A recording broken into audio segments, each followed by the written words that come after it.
21 Methods for Finding Blog Topics. Ideas can seem endless once you get the urge to start writing a blog. More often than not, you are writing the blog because the topic at hand is near and dear to your heart, which makes it even more challenging. Eventually, you exhaust all those ideas and get them all out on paper. The only problem after that is your mind is all out of content for your blog. Then you have to ask yourself, where can I get more ideas? Here are 21 methods that will help you rediscover the vast sea of ideas that you originally had when you started your blog. Remember, it is a good idea to always keep a log and record ideas as they hit you. The excellent idea that you think you will never forget ends up being forgotten right about the time that you need it the most. Number 1. Google Alerts. If you had to pick one of these 21 methods to use on a day-to-day basis, this one would be the one. Simply go to Google Alerts, pick your favorite keywords, and you will receive some of the best stories every day. Then you have brand new research and inspiration for your own personal blog entries. Number 2. Read the works of your competition. You never want to plagiarize information from your competitors, but reading their content and seeing the feedback they get will certainly give you ideas that you can incorporate into your blog.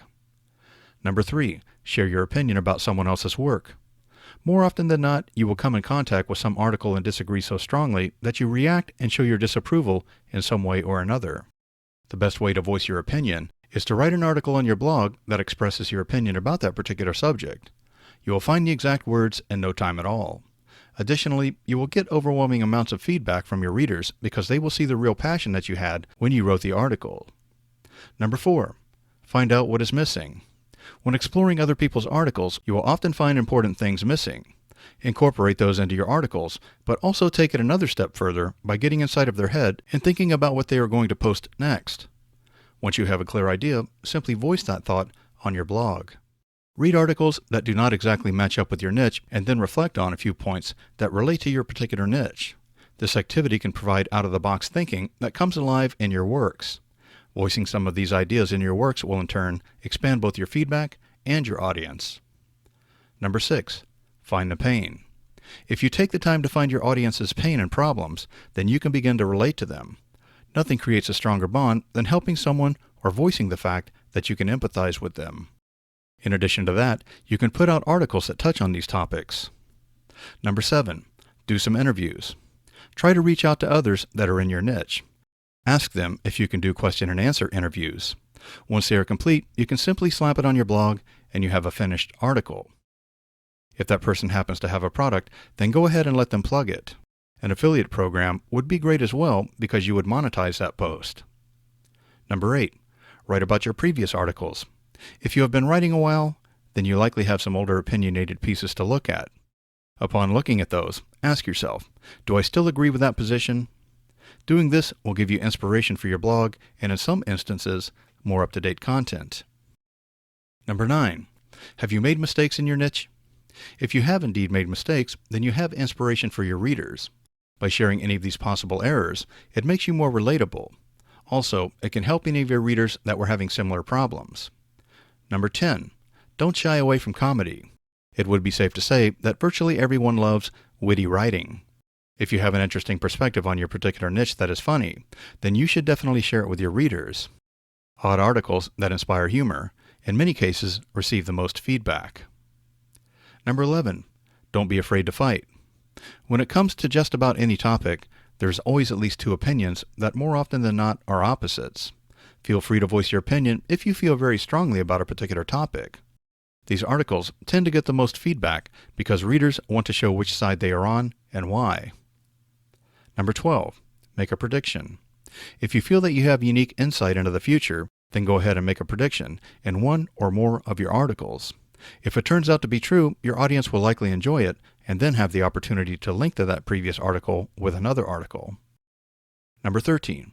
Just relax and think.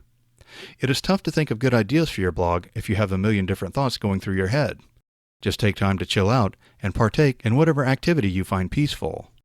At that moment, your mind will be able to hone in on precise topics. Remember to keep your log with you.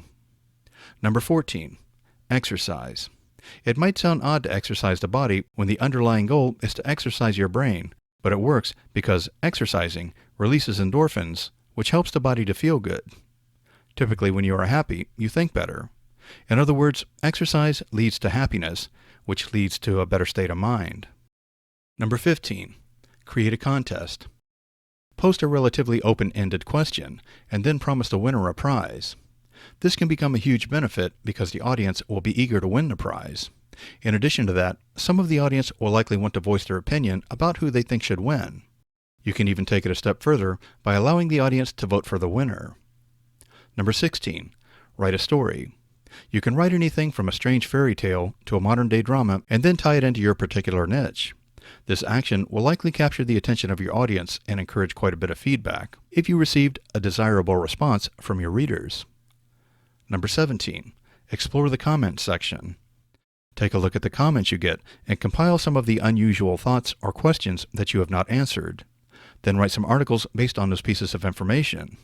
This is a win-win because it helps you think of ideas rather quickly and it pleases the readers that took the time to comment and give their feedback.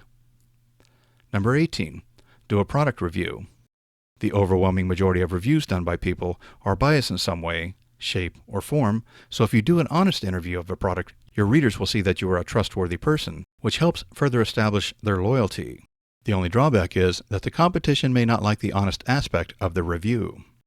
Number 19. Do a book review. Go ahead and read the most recent books that pertain to your particular niche and write some articles about what you thought. This is extremely helpful if you need to write more content because more often than not, a book will touch upon many topics, which in turn provokes more than one idea. Also, you are likely to receive some feedback from readers that read the book that you're reviewing. Number 20. Test your audience. Post an article that is rather out of the norm for you and very inaccurate on facts and see if your audience notices. This will yield some rather interesting responses from your audience. Also, it allows the opportunity to write another article voicing your true feelings on the matter and exposing the previous article for a fake. Number 21. Use some guest bloggers. Find some people that you trust and let them do a couple of articles. This is crucial because it allows you to analyze another's work and pull things from it. Also, it adds diversity to your blog, which is very important.